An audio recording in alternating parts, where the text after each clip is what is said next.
Hello दोस्तों, एजे short hand में आप सभी का स्वागत है। यदि आप चैनल पर नए हो तो चैनल को सब्सक्राइब कर सकते हैं। डिक्टेशन 5 सेकंड बाद स्टार्ट होगा। Ready start.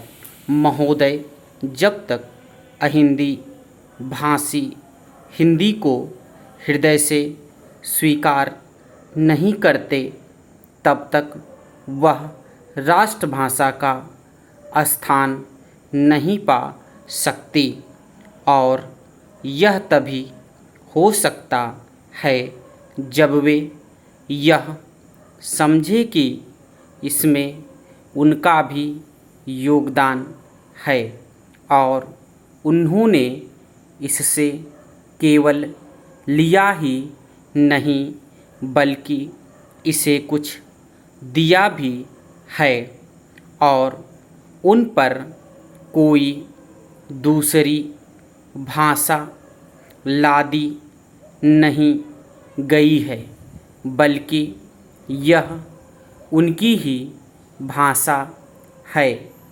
मेरे कहने का अर्थ यह नहीं कि आप उनकी ही व्याकरण अपना लें।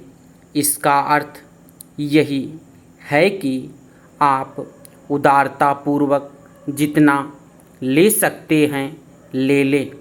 भाषा इसी प्रकार बन सकती है।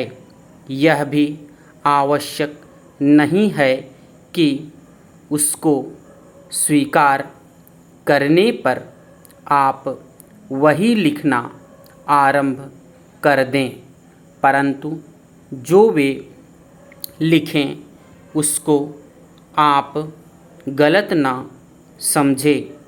आज किसी भी भाषा का रूप वही नहीं है जो उसके प्रारंभिक काल में था। उसमें परिवर्तन होता रहता है।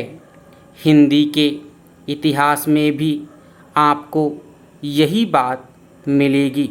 मैं हिंदी का कोई विद्वान नहीं हूँ, पर मैं अपने अनुभव से कह सकता हूँ कि उसमें भी पिछले 5-6 वर्षों में बहुत अंतर पड़ा है तथा पहले की और आज की हिंदी में काफ़ी अंतर है।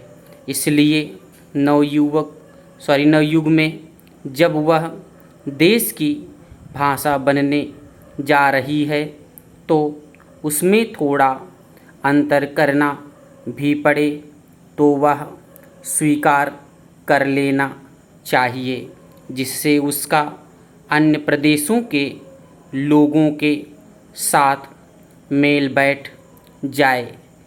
कई अहिंदी भाषी लोगों ने भी हिंदी को काफ़ी सेवा की है। आपके राज्यपाल महोदय अहिंदी भाषी हैं और इन्होंने अपनी भाषा को बड़ी सेवा की है। यह भी हिंदी के पक्ष में थे और इन्होंने बड़ा योग दिया, जिसके कारण हम संविधान सभा में सफल हो सके। इनका भी यही विचार है जो मेरा है।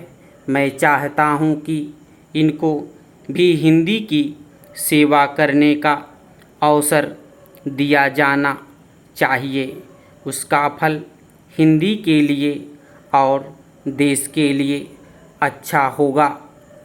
मानपत्र में आपने संस्कृत के संबंध में कहा है, मैं मानता हूँ कि हमारे देश में संस्कृत का अध्ययन आवश्यक है, क्योंकि देश की सभी भाषाओं का स्रोत वही भाषा है।